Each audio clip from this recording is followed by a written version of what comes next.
എന്താണോ നീ പരീക്ഷയ്ക്ക് തോറ്റ? അവരെന്നെ ജയിപ്പിച്ചില്ല അച്ഛാ. ഓഹോ, അതായിരുന്നോ തോറ്റതിന് കാരണം? അല്ലാണ്ട് നീ ആൻസർ പേപ്പറിൽ ബിർള വൈറ്റ് അടിച്ചോണ്ടല്ല. അത് അച്ഛാ, ആക്ച്വലി ഞാൻ എല്ലാം പഠിച്ചിരുന്നു, പക്ഷെ പരീക്ഷയ്ക്ക് എഴുതുമ്പോ ഒന്നും അങ്ങോട്ട് വന്നില്ല. ആ അത് ശരിയാ, അവ തലകുത്തി നിന്ന് പഠിക്കുന്നത് ഞാൻ കണ്ടതല്ലേ. അത് തിന്നിട്ട് എല്ലിന്റെ ഇടയിൽ കുത്തി തിളക്കാൻ തല കുത്തി നിന്നതായിരിക്കും. അല്ല മനുഷ്യ, കയ്യില് ബുക്കുണ്ടായിരുന്നു. അതെ അച്ഛാ, കഷ്ടപ്പെട്ട് തലകുത്തി നിന്നാ ഞാൻ പഠിച്ചിരുന്നത്. എന്നിട്ട് എന്തുകൊണ്ട് പേപ്പറിൽ വന്നില്ല? ന്യൂസ് വാല്യൂ ഇല്ലാത്തോണ്ടായിരിക്കും. ന്യൂസ് പേപ്പറിലല്ല, നിന്റെ ആൻസർ പേപ്പറിൽ വന്നില്ലാന്ന്. വൈ?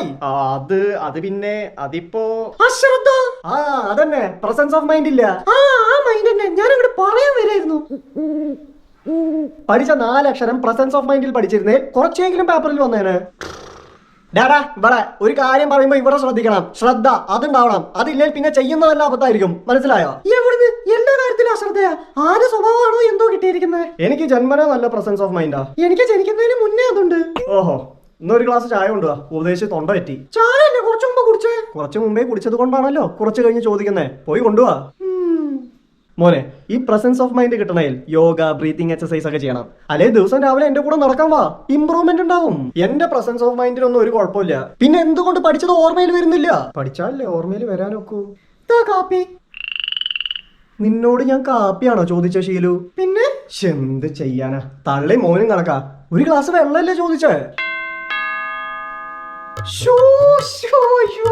ഞാൻ എന്തോ ഓർമ്മയിൽ അങ്ങനെ ഉണ്ടാക്കിയതാ, ഇപ്പൊ കൊണ്ടുവരാം. ആർക്കും പ്രസൻസ് ഓഫ് മൈൻഡ് ഇല്ല. അപ്പൊ നമ്മളവിടെ പറഞ്ഞു നിർത്തിയത് നിന്റെ ടൂറിന്റെ കാര്യം അല്ലേ? 2000 രൂപ തരാന്ന് അച്ഛൻ പറഞ്ഞേ. ആരാടാ പറ്റിക്കാൻ നോക്കുന്നത്? 1000 രൂപ അങ്ങോട്ട് തരും, അതിനുള്ള ടൂറൊക്കെ പോയാൽ മതി.